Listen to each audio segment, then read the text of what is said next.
Okay. So what is satellite? Any object which is revolving around the planet is called as a satellite. Satellites are divided into two types: active satellite and passive satellite, natural satellite and artificial satellite. Satellite is launched from the surface of Earth by using multi-stage rocket. आपण different possible orbit study केलेत का? Yes, नाही केले. नाही केले ना? नाही. Okay okay, तो पॉइंट आपण कंप्लीट करूया पहिला, then will go for time period. See here, different possible orbits of satellite. What are the different possible orbits of satellite? Yes, yes, कौन बोलते हैं?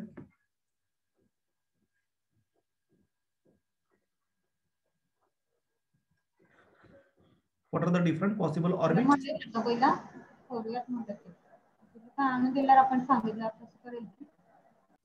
बघा, हे सॅटेलाइट आपल्याला डिफरंट ऑर्बिट मध्ये कसं रिव्हॉल्व होते बघायचं आहे, डिफरंट पॉसिबल कंडिशन्स बघायचे आहेत, डिफरंट पॉसिबल ऑर्बिट्स बघायचे आहेत. त्यासाठी आपण एक सॅटेलाइट लॉन्च केलेला आहे. Satellite is taken up to certain height by using first stage of the rocket. Then second stage is fired. Second stage gives desired horizontal velocity to the satellite. आणि horizontal velocity आहे, horizontal velocity VH given to the satellite, it decides the path of the satellite. आता लक्ष द्या. तर आपल्याला एक दोन definition माहिती आहेत. Critical velocity, the minimum velocity given to the satellite. इथे लिहितो बघा मी VC. VC means critical velocity. It is also called as orbital velocity.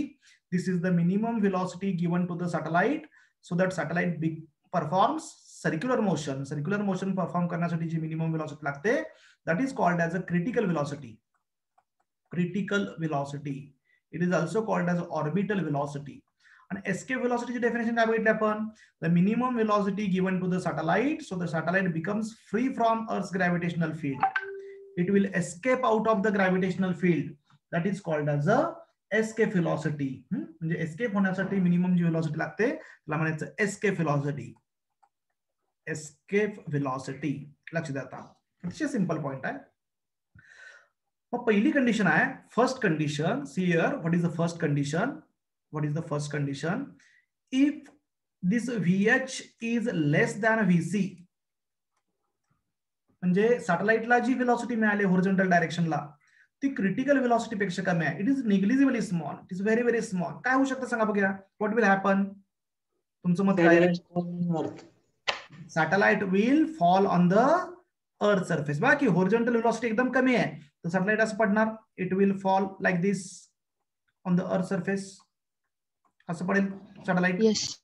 So हा जो पाथ आहे, हा पाथ कोणता आहे? कोणता पाथ आहे? सर्क्युलर आहे का? कोणता पाथ आहे सांगा बघा? या पाथला काय म्हणू शकतो आपण? इलिप्टिकल. इलिप्टिकल नाही आहे बाळानो, हा इथून इथं पॅराबोला. पॅराबोला. लक्षात ठेवायचं, प्रोजेक्टाईल मोशन मध्ये प्रोजेक्टाईलचं ऑर्बिट नेहमी पॅराबोलिक असतं. आपण 2D मध्ये घेतलेला आहे, 2 डायमेन्शन 1 डायमेन्शन मध्ये घेतलंय बघा. हा path of the projectile always parabola. ठीक आहे, हा पॅराबोलिक पाथ आहे. ह्याच्यामध्ये मायक्रोफोन परत कोणाचा तर ऑन आहे. मी डायरेक्ट मीटिंग मधून मी लिव्ह करणार सांगतो, मीटिंग मधून डिस्टर्ब व्हायला तर सर्वांनी इकडे काळजी घ्यायची आहे, मायक्रोफोन ऑफ ठेवायचा आहे. आता मी जे सगळं बडबडलोय हे तर रेकॉर्ड व्हायला लागलंय. So if horizontal velocity is less than critical velocity, first possibility आहे satellite will fall down on the earth surface in parabolic path. Parabolic path objective साठी हे पाथ लक्षात ठेवायचं महत्वाचं, पॅराबोलिक पाथ. ठीक आहे, म्हणजे हा पॅराबोलिक पाथ मध्ये हा अर्थ वर येऊन पडला, it will fall back on the earth surface in the parabolic path. आणखी थोडासा स्पीड वाढला समजा ह्याच्यापेक्षा जास्त असेल तर असा येऊन पडेल इकडे पॅराबोलिक पाथ मध्ये. पण समजा या सॅटेलाइटला अर्थचा सरफेसच मिळाला नाहीये, if satellite cannot get the surface of अर्थ, तो अर्थच्या सरफेसवर आला नाहीये, तर तो कुठे येणार? तर तो असा इकडे स्पेस मध्ये येणार, लाईक दिस. असा स्पेस मध्ये येईल, असा स्पेस मध्ये येईल. ग्रॅव्हिटीमुळे तो असा टर्न करेल, it will attract it towards centre of अर्थ, आणि त्याच्या मोशनमुळे मोमेंटममुळे तो असा परत इकडे येईल लाईक दिस आणि असा रिव्हॉल्व होईल. हा कोणता पाथ आहे?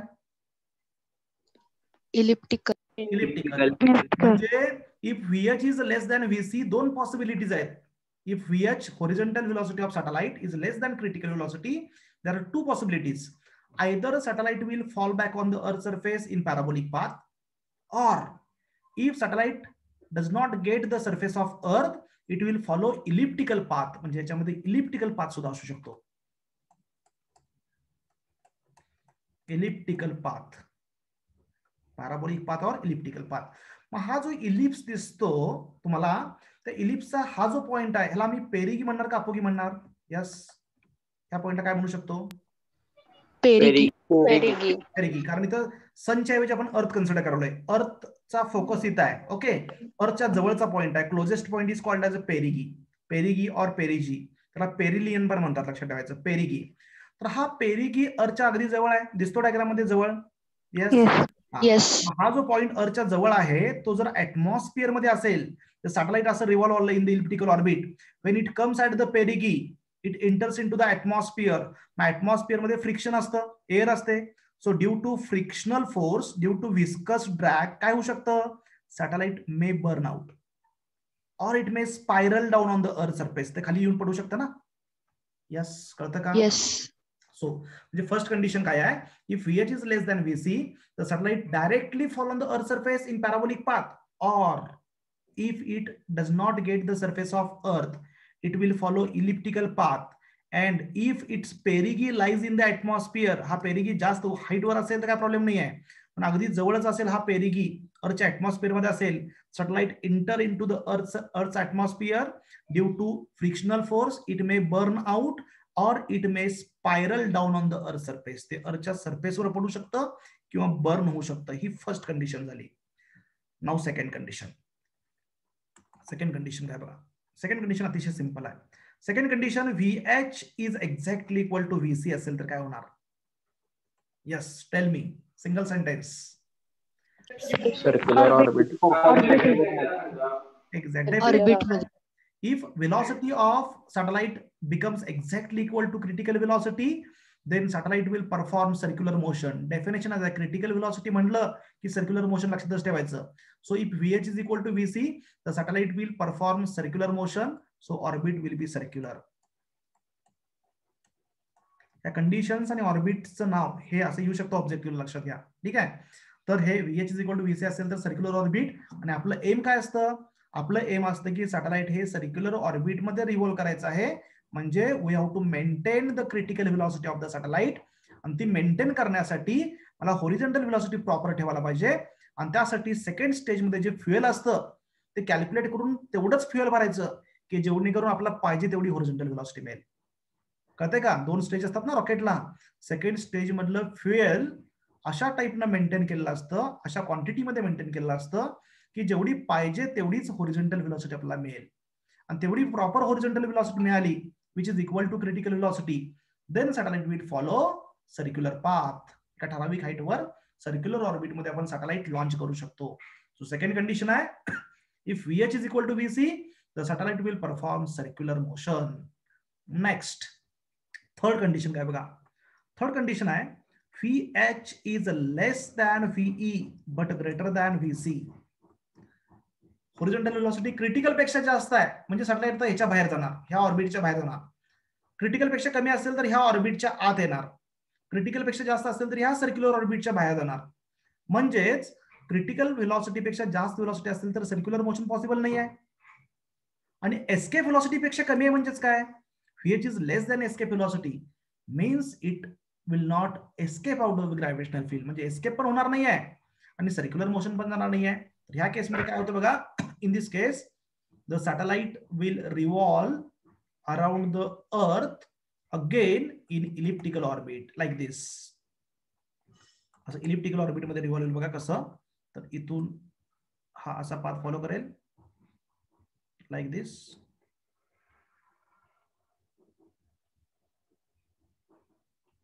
असं रिव्हॉल्व होईल, again comes to the point of projection. तर हा फर्स्ट पाथ झाला पॅराबोलिक, हा फर्स्ट पाथ झाला इलिप्टिकल, सेकंड कंडिशन झाली सर्क्युलर, आणि थर्ड कंडिशन जी आहे ती इलिप्टिकल. म्हणजे इथं कशी मोशन असणार आहे? It should be ellipse, elliptical motion. Yes, clear झालं? मग फर्स्ट इलिप्स आणि सेकंड इलिप्स मध्ये काय डिफरन्स आहे सांगा बघा. काय डिफरन्स आहे? फर्स्ट इलिप्सच्या बघा, फर्स्ट इलिप्सच्या बॉटमला हा अर्थ आहे आणि सेकंड इलिप्सच्या टॉपला अर्थ आहे. म्हणजे इथं फर्स्ट इलिप्ससाठी बॉटम पॉइंट आहे तो पेरिगी आहे आणि सेकंड इलिप्ससाठी हा काय आहे? अपोगी आहे. कळलं का? इथं पेरिगी आहे आणि इथं अपोगी आहे.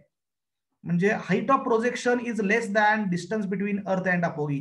हा अपोगी पॉइंट आहे तो आणि सेंटर ऑफ अर्थ ह्याच्यापेक्षा हाईट ऑफ प्रोजेक्शन इथं कमी आहे, लक्षात ठेवायचं. ठीक आहे. तर हे काय महत्वाचं नाही आहे, तुम्हाला फक्त पाथ कोणता लक्षात ठेवा. ह्या केसमध्ये इलिप्स असणार. आणि लास्ट केस जे आहे, last case if VH is greater than or equal to VE, काय होईल सांगा बघूया. What will happen? Hyperbolic path. Hyperbolic closed असेल का क्लोज्ड नसेल पाथ? खूप लांब असणार सर. इथं सॅटेलाइट ह्या पॉइंटला परत येणार का नाही? येणार की नाही येणार. लक्षात घ्या, आपण काय म्हणतोय, एस्केप होणार का नाही सॅटेलाइट? एस्केप होणार म्हणजे होणार. ग्रॅव्हिटेशनल फील्डच्या बाहेर गेलं की आपला कंट्रोलच संपला ना. होय. So once satellite goes out of the gravitational field, it cannot return to the initial point of projection. त्यामुळे हा जो पाथ असणार आहे पुढचा तो हायपरबोलिक किंवा पॅराबोलिक असा असेल. दाखवतो बघा, मी व्हाईट कलरने एक दाखवलाय. हा एक आहे आणि हा एक पाथ दाखवतो बघा. दोन्हीमध्ये आपण सेपरेशन करू शकत नाही आहे, मॅथमॅटिकली आपल्याला माहित नाही आहे. हे दोन जे पाथ आहेत, एक हायपरबोला आणि पॅराबोला आहे. Equal to VH is equal to VE असेल तर पॅराबोला आणि ग्रेटर दॅन VE असेल तर हायपरबोला. पण हे दोन्ही पॅराबोलिक आणि हायपरबोलिक पाथ कसे आहेत? They are not a closed path. Closed path नाहीये. एकदा सॅटेलाइट बाहेर गेलं परत इथे येणार नाहीये. So they are not a closed path. लक्षात येते का? सो त्याचा असणार नाहीये. तर ह्या चार केसेस आपण लक्षात ठेवायच्या. Different possible orbits. Different possible orbits कुठले आहेत? फर्स्ट पॅराबोलिक किंवा इलिप्स असेल if VH is less than VC. दुसरा सर्क्युलर मोशन असेल if VH is equal to VC. तिसरा इलिप्टिकल ऑर्बिट असेल if VH is less than VE greater than VC. Last parabolic किंवा hyperbolic असेल VH is greater than or equal to VE. So these are the different possible orbits of the satellite. ह्या different orbits मध्ये satellite revolve होऊ शकतं. सगळ्यात महत्वाचं जे orbit आहे आपल्यासाठी कम्युनिकेशनसाठी जे आपण यूज करतो ते म्हणजे कुठलं? तर हे circular orbit. For communication purpose the satellite should be placed in the circular orbit at the height of 36,000 from the surface of earth. 36,000 kilometre from the surface of earth. आपण लास्ट लेक्चरला discuss केलेला आहे what is communication satellite. The satellite which revolves around the earth in the equatorial plane in the direction same as rotation of earth and having time period same as that of time period of earth, that means 24 hours, is called as a communication satellite. Yes, इथपर्यंत सर्वांना कळाले का? काय doubt असेल तर विचारू शकता. Yes sir. Any doubt? No sir.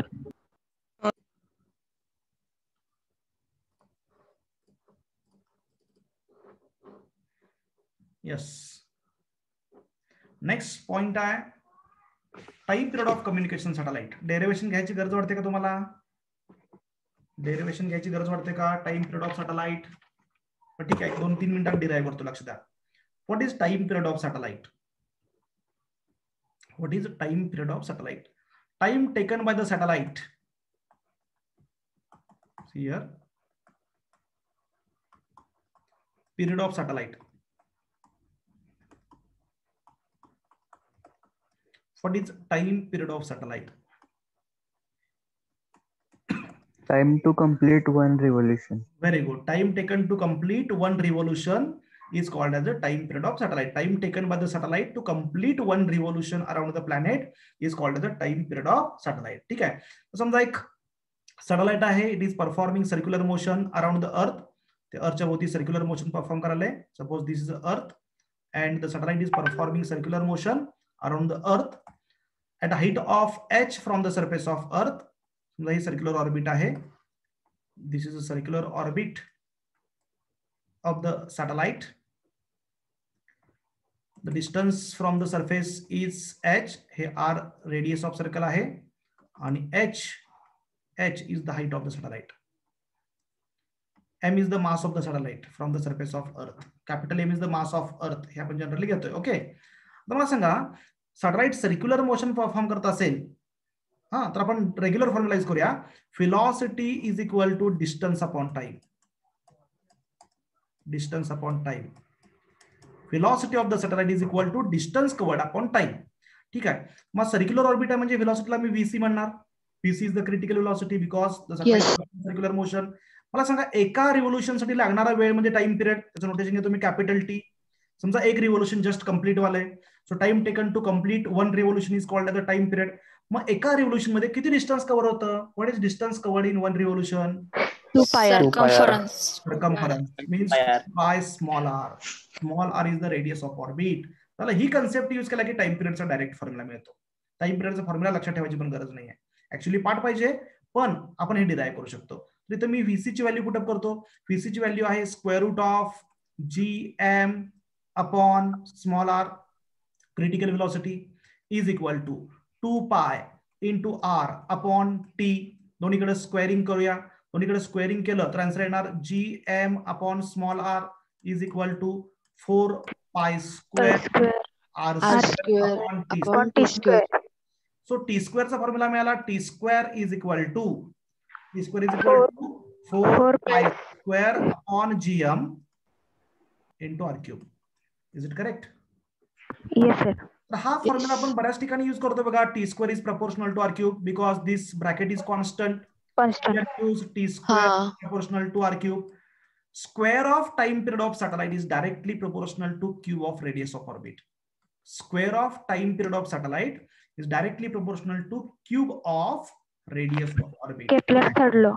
हा फॉर्म्युला आपण यूज करायचा आहे. आता दोन्हीकडे स्क्वेअर रूट घेतलं तर टीचा फॉर्म्युला मिळतो T is equal to 2 pi square root of r cube upon gm.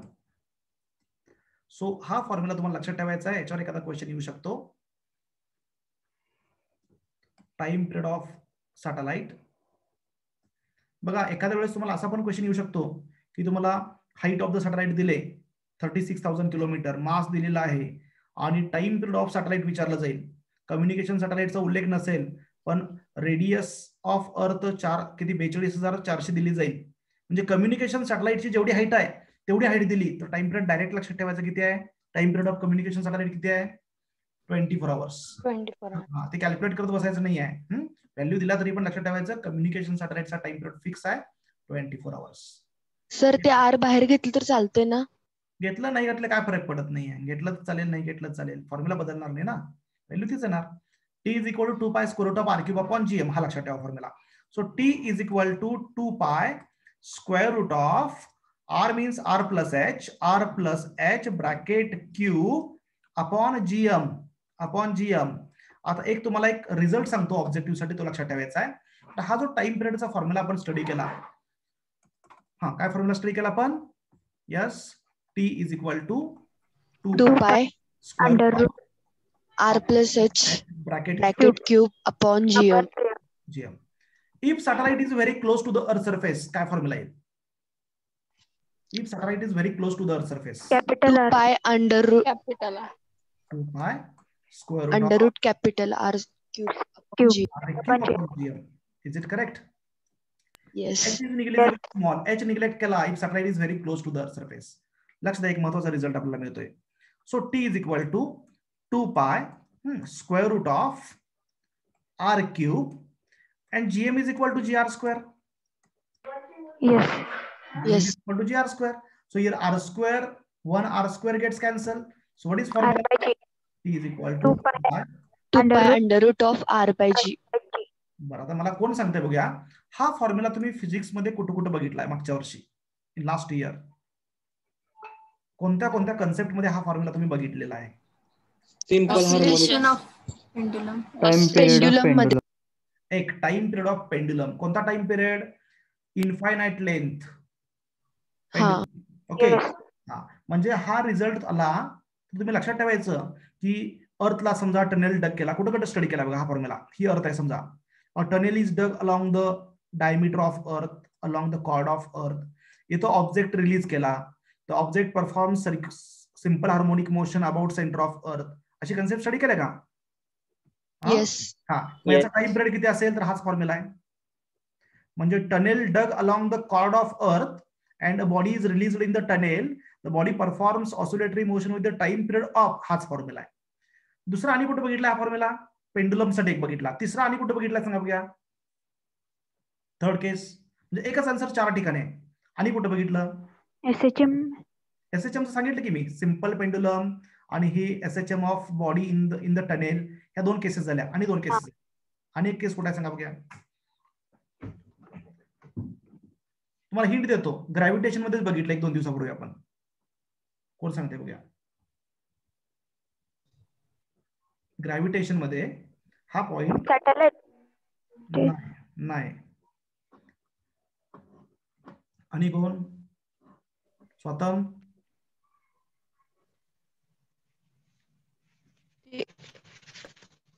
yes, weightlessness due to rotation of earth. exact, very good. Body, if the body is placed on the equator, काय बघा concept, if the body is placed on the equator and बघा body is placed on the equator and earth rotates about its own axis, the body on equator feels weightlessness if time period of earth will be t is equal to 2 pi square root of r upon g. आठवते का? Angular अर्थची angular velocity किती पाहिजे? 1/800 radian पर second, 1.25 × 10⁻³ radian पर second. Speed कितीने वाढायला पाहिजे? 17 times ने वाढायला पाहिजे. Time period कमी व्हायला पाहिजे. किती वेळ कमी व्हायला पाहिजे? इतका व्हायला पाहिजे. याची व्हॅल्यू किती आहे माहिती आहे तुम्हाला? यस, ही व्हॅल्यू किती आहे हे लक्षात पाहिजे सगळ्यांना. हे calculation 1.4 hours. Exact, very good. 1.4 5026.5 5026.5 सेकंद, व्हेरी गुड. आणि 86 मिनिट्स, हे सगळं एकच आहे कन्व्हर्जन. म्हणजे time period of satellite, if satellite is very close to the earth surface, सॅटेलाइटचा टाइम पिरियड किती असणार आहे? 1.4 आवर्स असणार आहे.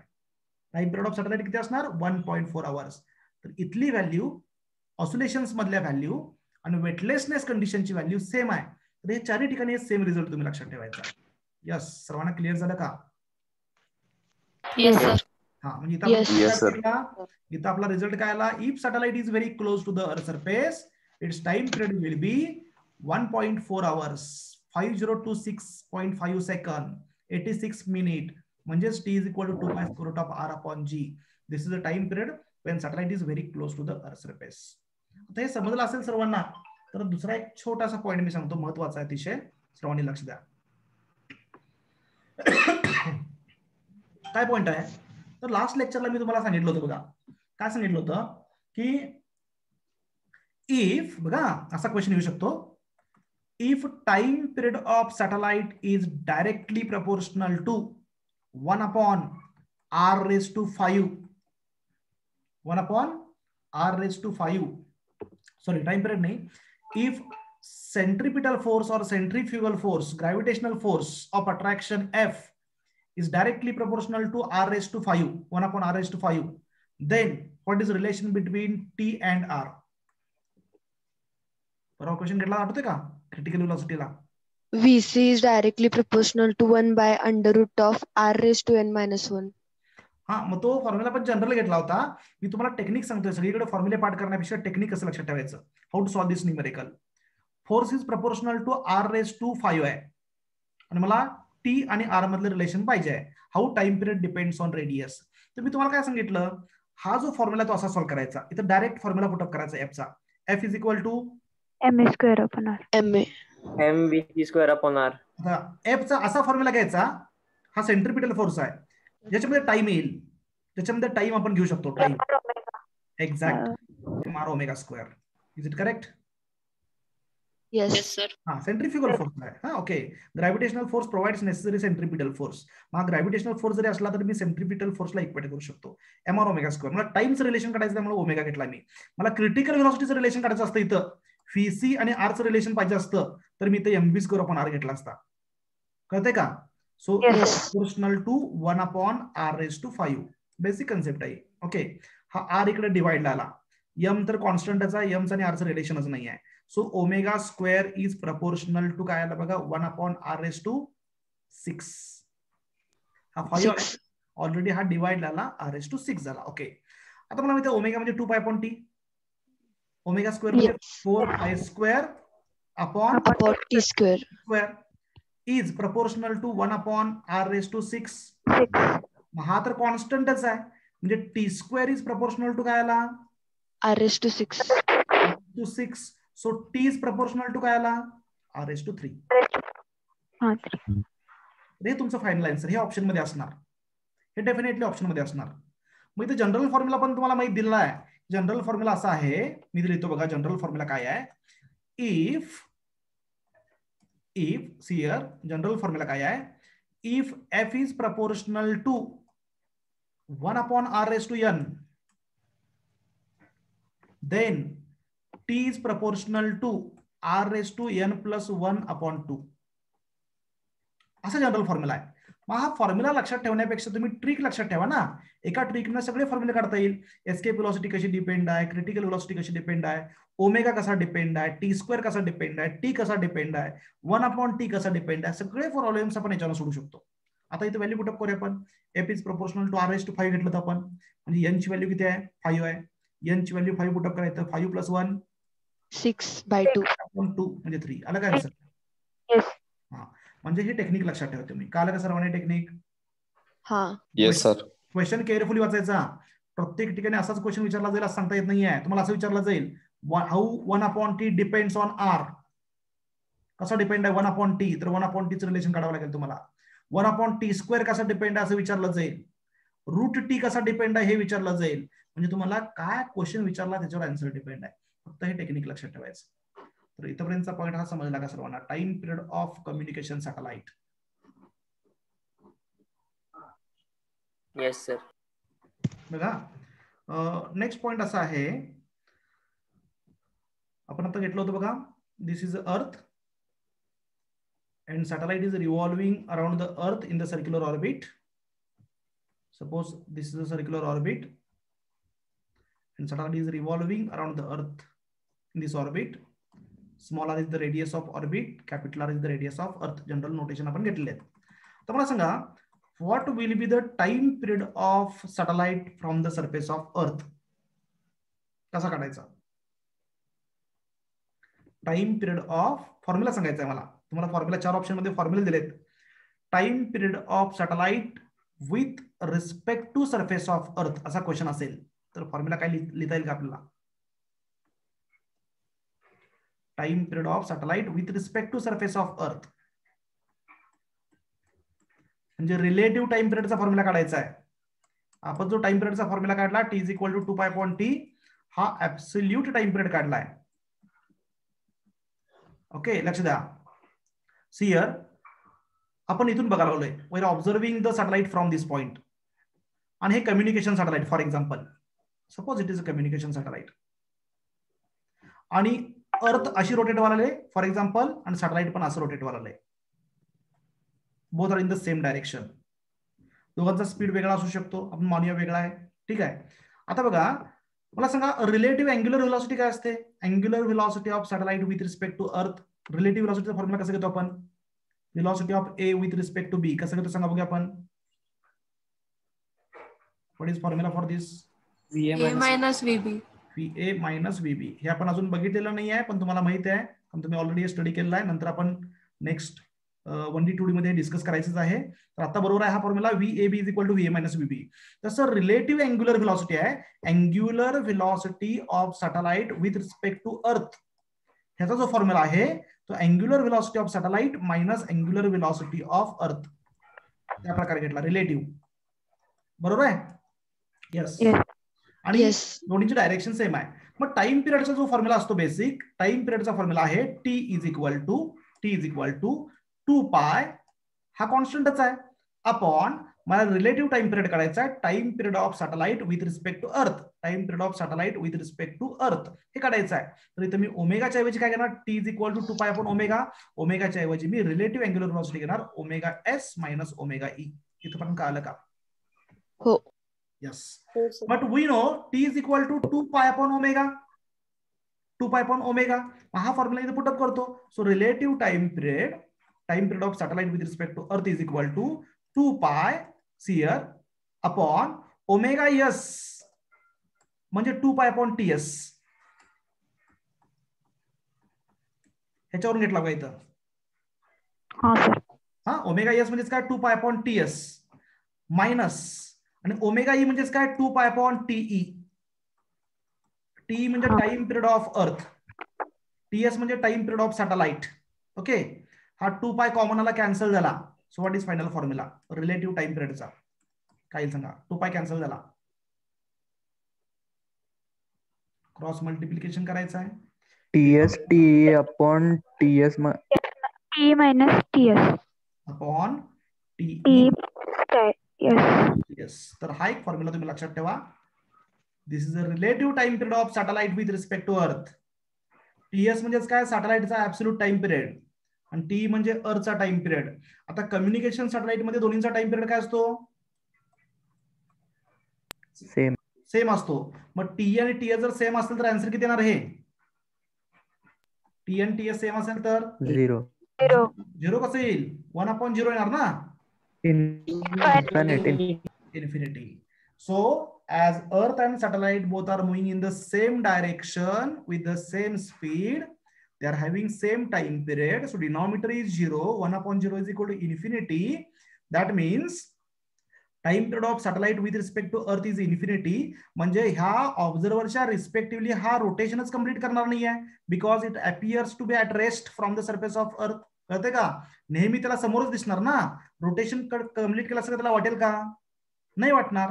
So from the surface of earth the satellite appears to be at rest. So it is called as a geostationary satellite. म्हणजे geostationary सॅटेलाइटचा relative time period किती असतो? इन्फिनिटी. लक्षात ठेवायचं, किती असतो? इन्फिनिटी. कळलं का सर्वांना हे? हा रिलेटिव्ह टाइम पिरियडचा फॉर्म्युला आहे. म्हणजे अर्थच्या रिलेटिव्हली हा सॅटेलाइट कम्प्लीटच करत नाही रोटेशन, इन्फायनाइट टाइम लागतो. कारण हा इथं असेल तर हा समोर येणार, नेहमी त्याच्या वरच असणार आहे तो. त्यामुळे तो सर्क्युलर मोशन परफॉर्म करायला असं वाटतच नाही याला. म्हणजे ह्याच्या रिस्पेक्टिव्हली ह्याचं रोटेशनच कम्प्लीट होऊ शकत नाहीये. So it take infinite time to complete one rotation. आपण जो 24 आवर्स घेतो तो ऍब्सोल्यूट टाइम पिरियड आहे, अर्थच्या रिस्पेक्टिव्हली नाही आहे. अर्थच्या रिस्पेक्टिव्हली असेल तर तो इन्फिनिटी असणार. यस, क्लिअर झालं का? Yes, sir. Yes, sir. Yes, sir. Then what is the height of communication satellite? Formula तुम्हाला काढायचा असेल, एखादं कॅल्क्युलेशन करायचं असेल हाईट ऑफ द सॅटेलाइट, तर टाइम पिरियडचा फॉर्म्युला यूज करायचा. हे काय जास्त डिटेलमध्ये मी घेत नाहीये. T is equal to 2 pi square root of R cube, R म्हणजे R plus H bracket cube upon GM. Okay, तर दोन्हीकडे स्क्वेअरिंग केलं तर T square is equal to 4 pi square R plus H bracket cube upon GM. दोन्हीकडे squaring केलं. So from this we can calculate r plus h bracket cube is equal to t square gm upon 4 pi square. हा, दोन्हीकडे cube route घेतला तर r plus h मिळणार. r plus h is equal to cube root घ्यायचा आहे तो t square gm upon 4 pi square. फक्त मी simplification करलोय, race to 1/3. मला h काढायचा आहे. h is equal to हा t square gm as it is upon 4 pi square raise to 1/3 as it is minus R. हा plus आला तिकडे गेला, minus R आला. तर हा हाईटचा एक फॉर्म्युला लक्षात ठेवा. पाठ करण्यापेक्षा टीचा जो फॉर्म्युला त्याच्यावरून डिराईव्ह केलाय आपण. हा मे बी ऑप्शन मध्ये असे 4 ऑप्शन्स असतील. What is height of communication satellite, व्हॅल्यूच्या ऐवजी ऑप्शन दिला जाईल, तर ही व्हॅल्यू लक्षात ठेवा. यस, क्लिअर झालं का? Height of communication satellite.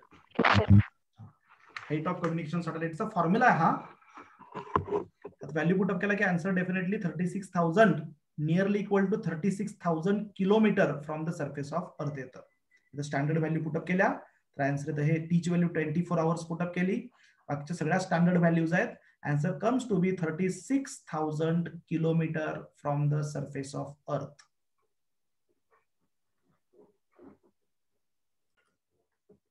Okay, next point आहे वेटलेसनेस कंडिशन.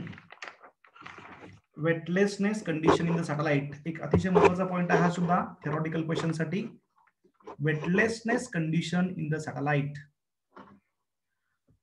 किंवा what are the zero gravity points. Zero gravity points म्हणजे काय ते आपल्याला बघायचं आहे. तर मला सांगा वेटलेसनेस कंडिशन म्हणजे काय? What is weightlessness condition?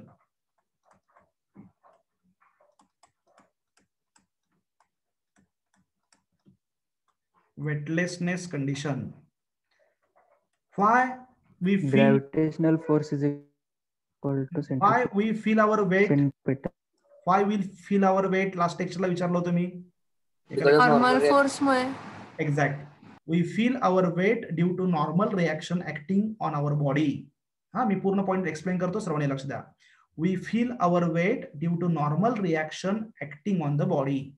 म्हणजे अर्थच्या सरफेसवर, if we are on the surface of earth, आपण अर्थच्या सरफेसवर आहे, अर्थच्या सरफेसवर जी ची व्हॅल्यू काहीतरी आपलं वेट असतं mg.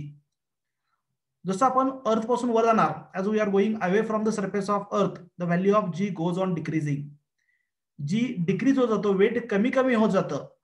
पण सॅटेलाइट मध्ये ज्यावेळी आपण असणार आहे, सॅटेलाइट 36,000 किलोमीटरवर आहे, जी ची व्हॅल्यू कमी असते पण झिरो नसते, लक्षात घ्यायचं. त्यामुळं इथं वेट जाणवायला पाहिजे, पण in satellite we feel weightlessness condition. We feel that our weight is zero. This feeling of zero weight is called as a weightlessness condition. Feeling of zero weight is called as a weightlessness condition. Weightlessness condition कशामुळे असते, तर तुम्हीच आता सांगितलं की normal reaction जर झिरो असेल, if normal reaction acting on the body zero, the body feels the weightlessness. आता फॉर एक्झाम्पल समजा नॉर्मल रिएक्शन झिरो कशी असते तुम्हाला मी प्रूव्ह करून दाखवतो, लक्ष द्या. समजा ही अर्थ आहे and the earth satellite is revolving around the earth in this orbit. सर्वांनी लक्ष द्या, एक दोन स्टेटमेंट मध्ये, दोन स्टेप मध्ये आपण डेरिव्हेशन घेऊ शकतो. Why we feel weightlessness in the satellite? Satellite मध्ये वेटलेसनेस का जाणवतं आपल्याला? Why feel weightlessness? Astronaut feels weightlessness in the satellite. समजा हे ऑर्बिट आहे, this is the orbit of the satellite, and suppose this is the satellite. हे satellite आहे, this is the satellite. Okay, and the satellite is orbiting around the earth in the circular orbit. आणि या satellite मध्ये समजा इथे ऍस्ट्रोनॉट आहे, suppose ऍस्ट्रोनॉट is standing here. मला सांगा ह्या ऍस्ट्रोनॉटवर कोणते कोणते फोर्स ऍक्ट होत असतील? तो समजा सॅटेलाइटच्या फ्लोअरवर बसलेला इथं, he is standing in the satellite. What are the different forces acting on the satellite, on the astronaut? Gravity. एक ग्रॅव्हिटेशनल फोर्स डायरेक्शनला असेल, very good, weight, gravitational force toward centre of earth. ठीक आहे, आणि कुठला फोर्स असेल? Normal reaction. Normal reaction इकडे असेल, कारण तो त्या फ्लोअरवर उभारलाय. नॉर्मल रिएक्शन इकडे असेल R, normal reaction on the satellite astronaut. म्हणजे ऍस्ट्रोनॉट आतमध्ये आहे सॅटेलाइट मध्ये, त्या ऍस्ट्रोनॉटवर दोन फोर्सेस ऍक्ट व्हायलेत. First is gravitational force acting on the astronaut towards the centre of earth, and second is normal reaction away from the centre. ठीक, आणि कुठला फोर्स आहे का इथं याच्यावर? यस, या ऍस्ट्रोनॉटवर आणि कुठला फोर्स? सेंट्रिपिटल. ह्या ग्रॅव्हिटेशनल फोर्स म्हणजे सेंट्रिपिटल फोर्स असतो, तो वेगळा नसतो. सेंट्रिपिटल फोर्स म्हणजेच हा ग्रॅव्हिटेशनल फोर्स असतो. mg. mg म्हणजेच ग्रॅव्हिटेशनल फोर्स आहे. mg म्हणजेच ग्रॅव्हिटेशनल फोर्स. यस, ठीक आहे. वेट इकडे घेतलं मी, वेट mg ह्या डायरेक्शनला आहे. वेट म्हणजेच ग्रॅव्हिटेशनल फोर्स आणि ग्रॅव्हिटेशनल फोर्स म्हणजे सेंट्रिपिटल फोर्स. तिन्ही पण सेमच आहेत, लक्षात ठेवायचं. दुसरा जो आहे तो नॉर्मल रिएक्शन. म्हणजे हे दोनच रिअल फोर्स आहेत इथं. Is it correct? हा सर. मग याच्यासाठी मला समजा Newton second law of motion apply करायचा आहे. कोणासाठी? ऍस्ट्रोनॉट साठी. So what is net force acting on the astronaut? mg minus r. And net force is always equal to mass into acceleration. Is it correct? Yes. Yes. So m, बघा, m into g ची value जी आहे ती gm/r². हा. Is it correct? minus r is equal to m. आणि acceleration कुठला असणार सांगा बघूया. मला सांगा सॅटेलाइटची मोशन कुठली आहे? UCM आहे का नॉन UCM आहे? UCM. नॉन UCM आहे. UCM युनिफॉर्म सर्क्युलर मोशन आहे सॅटेलाइटची. कम्युनिकेशन सॅटेलाइट आहे. Satellite completes one revolution in the same time, so it is moving with constant angular velocity, so it is a uniform circular motion. Uniform circular motion मध्ये कोणतं acceleration असतं? Yes, which type of acceleration is present in UCM? माहित आहे की नाही सर्वांना? नाही. Clockwise. कोणतं acceleration असतं? acceleration चे टाइप सेंट्रिपिटल ऍक्सेलरेशन असते. सर्क्युलर मोशन अजून मी घेतलेलं नाही आहे, पण लक्षात घ्या, नॉन युसीएम मध्ये नॉन युसीएम असेल तर सेंट्रिपिटल आणि टँजेन्शियल दोन्ही असतात, आणि युसीएम मध्ये फक्त सेंट्रिपिटल ऍक्सेलरेशन असतं. युनिफॉर्म सर्क्युलर मोशन मध्ये फक्त आणि फक्त सेंट्रिपिटल ऍक्सलरेशन असतं, which is produced due to change in direction. The speed change होत नाहीये, डायरेक्शन चेंज होते. डायरेक्शन चेंज झाल्यामुळे सेंट्रिपिटल ऍक्सलरेशन तयार होत असतं. सो सेंट्रिपिटल ऍक्सलरेशनचा फॉर्म्युला काय आहे? v²/r. Is it correct? Yes. Centripetal ऍक्सलरेशनचा फॉर्म्युला v²/r बरोबर आहे का? सर्क्युलर मोशन मधला formula. Yes, sir. Yes. Small m g capital M upon r² as it is, ह्यात आहे तसं ठेवलं मी, minus r is equal to small m mass of the astronaut. आणि तर हे ऍक्च्युली हे जे v आहे it is a velocity of astronaut. म्हणजे सर्क्युलर मोशन मध्ये v किती असतो? सर्क्युलर मोशन मध्ये व्हेलॉसिटी ऑफ सॅटेलाइट किती असते? Critical velocity. Is it correct? Yes. म्हणजे हा जो v आहे तो vc असणार. vc स्क्वेअरचा फॉर्म्युला काय आहे? g m upon r. vc स्क्वेअरचा फॉर्म्युला. आणि डिवाइडला ऑलरेडी एक r आहे, तो r² झाला. येस. क्लिअर झाला? हा r जो आहे प्लस r तो ह्या साइडला घेतो. So what is value of capital R? 0. 0. Because this gets Cancel. r is equal to 0. r 0 म्हणजेच काय? Normal reaction acting on the astronaut 0. आणि इथंच प्रूफ आपल्याला मिळाली की आज normal reaction acting on the astronaut 0 he feels the weightlessness. Yes. Clear झालं का? Yes, sir. Yes, sir. हे डेरिव्हेशन वगैरे तुमच्या लक्षात ठेवायची गरज नाही आहे, पण तुम्हाला आलं पाहिजे. हे तुम्हाला फक्त एवढंच लक्षात ठेवायचं आहे की सॅटेलाइट मध्ये कोणतीही बॉडी असेल तर त्या बॉडीवर नॉर्मल रिएक्शन ऍक्ट होत नाहीये. कोणताही समजा ऍस्ट्रॉनॉट असेल तर ऍस्ट्रॉनॉटवर नॉर्मल रिएक्शन ऍक्ट होत नाहीये. So the floor of satellite cannot exert normal reaction on the astronaut. So astronaut feels weightlessness. Why astronaut feels weightlessness? Because normal reaction acting on the astronaut is 0. 0. Zero normal reaction, he feels weightlessness. सर्वांना कळलं का? Yes. माशा आणखीन एक 3-4 point आहेत ते लक्षात ठेवायचे आहेत. झिरो ग्रॅव्हिटी पॉइंट कुठे कुठे असतात? What are the zero gravity points? कोणत्या कोणत्या पॉइंटला ग्रॅव्हिटी 0 असू शकते? First point. First is centre of earth. Very good. Centre of earth. आता तुम्हाला एक ट्विस्टेड क्वेश्चन विचारतो, लक्ष द्या, सर्वांनी लक्ष द्या. आता जो मी पॉइंट घेतला वर की सॅटेलाइट मध्ये in satellite astronaut feels weightlessness. Is it correct? Satellite is performing circular motion around the earth. Satellite is performing circular motion around the earth. सर्वांनी लक्ष द्या. In satellite the astronaut feels weightlessness. मग समजा हे सॅटेलाइटच्या ऐवजी moon आहे. Moon is also satellite. बरोबर आहे का नाही? सांगा मला. Moon is also satellite, natural satellite of earth. Sir astronaut मूनवर थांबलाय. समजा astronaut is standing on the moon. Moon is performing circular motion. मग मूनवर वेटलेसनेस कंडिशन असणार का नाही? मून सर्क्युलर मोशन मध्ये रिव्हॉल्व्ह लागलाय आणि मूनवर सॅटेलाइट आहे, मूनवर ऍस्ट्रॉनॉट आहे. लक्षात येते का? ह्या सॅटेलाइटच्या ऐवजी मून कन्सिडर करा ना. Moon is performing circular motion around the अर्थ. Moon is a natural satellite of Earth and astronaut is standing on the surface of moon. मूनच्या केसमध्ये ऍस्ट्रॉनॉट वेटलेसनेस फील करणार की नाही? नाही. नाही. वाय? कारण की मून स्वतःचा मास आहे त्याने ते आपलं ग्रॅव्हिटेशनल फील्ड प्रोड्यूस करू शकते. Very good, very good. म्हणजे आपण जे सॅटेलाइट कन्सिडर करलो इथं तुमच्या ब्लॅकबोर्डवर बोलू ना, it's mass is very very small. So ॲटमच की आणि तो पद्मराज. बोलू नका. लक्ष द्या. So as the satellite is having very small mass. त्याचं मास कमी आहे. मास कमी असल्यामुळे याला स्वतःची ग्रॅव्हिटी नाही आहे. अर्थच्या कॅपॅबिलिटी सॅटेलाइटचं मास व्हेरी स्मॉल आहे. ह्या सॅटेलाइटला स्वतःची ग्रॅव्हिटी नाही आहे, पण मूनचं मास कन्सिडरेबल आहे. And as the mass of moon is considerable, moon has its own gravity. मूनला स्वतःची ग्रॅव्हिटी आहे आणि मूनला स्वतःची ग्रॅव्हिटी असल्यामुळे तिथं वेट जाणवतं.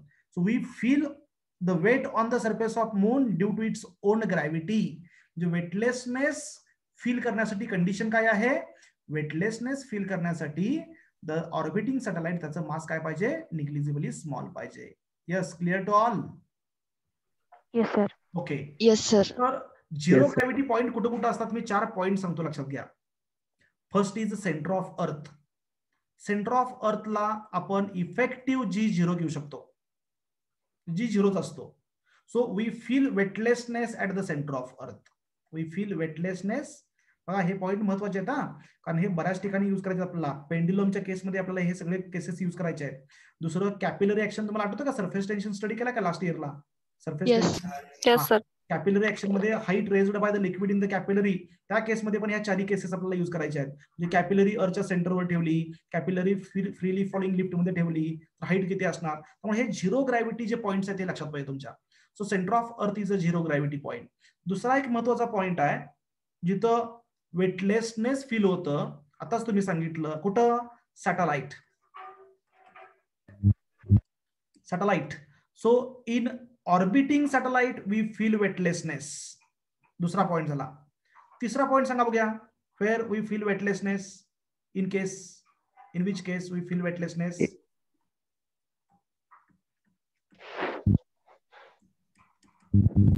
Lift. The lift which is accelerating down. Freely falling lift, म्हणजे लिफ्टची दोरी तुटली आणि लिफ्ट फ्रीली फॉलिंग स्टेट मध्ये आहे, तर त्या लिफ्ट मध्ये तुम्हाला काय होणार? वेटलेसनेस फील होणार. सो फ्रीली फॉलिंग बॉडी असेल, फ्रीली फॉलिंग इलेव्हेटर असेल, म्हणजेच फ्रीली फॉलिंग लिफ्ट असेल, तर फ्रीली फॉलिंग लिफ्ट मध्ये तुम्हाला वेटलेसनेस कंडिशन फील होते. फॉर एक्झाम्पल समजा ही लिफ्ट आहे, you are standing here in the lift. What are the different forces acting on your body in the lift?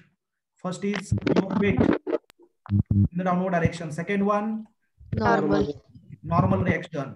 Lift is falling freely. That means liftचं जे acceleration आहे ते G आहे downward. Lift downward चालले म्हणजे mg जास्त आहे. So what is net force acting on the body? mg minus n. Is it correct?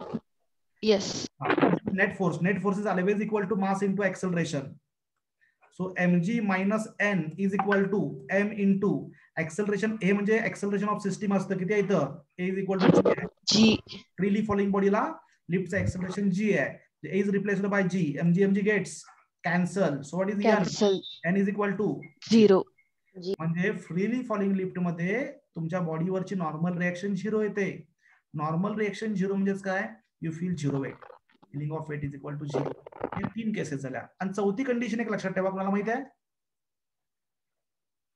Fourth condition. आणि zero gravity point कुठं असू शकतो सांगा बघा. एक पॉइंट आहे महत्वाचा, मला आठवतं का बघूया? Yes, anyone? At infinity. At infinity म्हणू शकतो आपण. हा ठीक आहे, ऍट इन्फिनिटी. आणखीन एक महत्वाचा पॉइंट आहे, तर लक्षात ठेवायचं, नल पॉइंट. ऐकलंय कधी हे? हो. कुठं ऐकलंय सांगा बघूया, कोणत्या टॉपिक मध्ये? आठवायला पाहिजे पटकन. कोणत्या टॉपिक मध्ये, कोणत्या कन्सेप्ट मध्ये आपण नल पॉइंट ऐकलाय? पोटेन्शियोमीटर. हा, तिथे एक नल पॉइंट ऐकलाय, तो वेगळा नल पॉइंट. तर तुम्ही मॅग्नेटिझम मध्ये ऐकलाय का? मॅग्नेटिझम मध्ये bar magnet is placed in the surface of earth. तर अर्थचं मॅग्नेटिक फील्ड आणि बार मॅग्नेटिकचं मॅग्नेटिक फील्ड एखाद्या पॉइंटला कॅन्सल होतं ऑन द इक्वेटर किंवा पोल, त्या पॉइंटला आपण नल पॉइंट म्हणतो. स्टडी केलंय का नाहीये? Bar magnet, when the bar magnet is placed on the surface of earth, तर एक पॉइंट असा असतो की जिथं अर्थचं मॅग्नेटिक फील्ड ह्या बार मॅग्नेटच्या मॅग्नेटिक फील्डला कॅन्सल करतं. That is called as a null point. आपण मॅग्नेटिझम मध्ये नंतर बघूयाच, पण इथं कन्सेप्ट काय बघा. इन केस ऑफ ग्रॅव्हिटी, समजा ही अर्थ आहे, ही अर्थ आहे, and this is the radius of earth, and you are going away from the surface of earth. तुमचं वेट काय हो जाणार सांगा बघूया? goes on decreasing. Yes. मग तुम्ही जसं अर्थ पासून लांब जाणार तसं अर्थच्या सेंटरकडचं अट्रॅक्शन कमी होत जाईल. You are going towards moon. इथं मून आहे समजा, तर ज्यावेळी तुम्ही मूनच्या सरफेसच्या जवळ जाल तर मूनची ग्रॅव्हिटी तुम्हाला अट्रॅक्ट करणार ना इकडं. यस. Yes. एक पॉइंट असा कुठेतरी मिळेल जिथं अर्थच्या ग्रॅव्हिटी मूनच्या ग्रॅव्हिटीला कॅन्सल करेल. mge is equal to mgm, म्हणजे gravity of moon balances the gravity of earth एका पर्टिक्युलर पॉइंटला. आणि तो जो पॉइंट आहे त्या पॉइंटला नेट वेट किती असणार? 0. हा जो पॉइंट आहे त्याला म्हणायचं null point. Point between moon and earth at which net gravity gets cancelled and net gravity is equal to 0. Net weight is equal to 0. Such points are called as a null points. तर असे 4 zero gravity points मी तुम्हाला सांगितले आहेत. एक centre of अर्थला gravity 0 असते, weightlessness condition feel होते. Satellite मध्ये 0 gravity condition असते, म्हणजे वेटलेसनेस फील होते. फ्रीली फॉलिंग लिफ्ट मध्ये वेटलेसनेस कंडिशन असते, म्हणजे 0 ग्रॅव्हिटी फील होते. आणि चौथा पॉइंट आहे a point between moon and earth at which the gravitational force balances and cancels each other. त्या पॉइंटला सुद्धा 0 ग्रॅव्हिटी कंडिशन फील होते, and that is called as a null point. तर हे 4 पॉइंट्स आपण स्टडी केलेत. तुमच्या नोट्स मध्ये आणखी काही थिअरॉटिकल क्वेश्चन्स मी दिलेले आहेत, थिअरॉटिकल पॉइंट्स दिलेत एक्स्ट्रा, ते रीड करा. आणि कोणता पॉइंट तुम्हाला जर अवघड जात असेल यातला, की सिनॉप्सिस मध्ये नाही आहे पण मागच्या वेळी तुम्ही ऐकलाय आणि तो समजलेला नाही आहे, तसे पॉइंट्स मला व्हॉट्सअप करा. मी तुम्हाला काय करतो त्याचे सोल्युशन्स एक्सप्लेन करतो. तर इथं सिनॉप्सिस आपला या टॉपिकचा संपलेला आहे. ठीक आहे. आणि थोडासा सिनॉप्सिस, काही क्वेश्चन्स आपण ट्रिकी असतील, लेवल 2 चे असतील, ते आपण डिस्कस करायचेच आहेत. सगळ्यात महत्वाचा पॉइंट तुम्हाला या टॉपिक मध्ये कॉन्झर्वेशन ऑफ एनर्जी अप्लाय करता आलं पाहिजे, conservation of angular momentum apply करता आलं पाहिजे, आणि सगळे फॉर्म्युले आठवले पाहिजेत. हा टॉपिक असा आहे की तुमच्या हातचे 3 क्वेश्चन्स आता लक्षात ठेवायचे. 2 किंवा 3 क्वेश्चन्स डेफिनेटली तुमच्या एक्झामला विचारले जातात. तर हा टॉपिक ह्या आठवड्यातच अगदी परफेक्ट करून टाकायचा आहे, म्हणजे शेवटपर्यंत तुम्हाला कसं कधीही क्वेश्चन विचारला त्यातला क्वेश्चन आला पाहिजे. असे हळूहळू थोडे थोडे टॉपिक्स कंप्लीट करत जावा, डेफिनेटली आपल्याला चांगले मार्क्स मिळवता येतील. Okay. Yes sir. Stop the lecture. तर हा बोला सर, ते रोटेशनल मोशन तुम्ही टीच नाही करणार परत?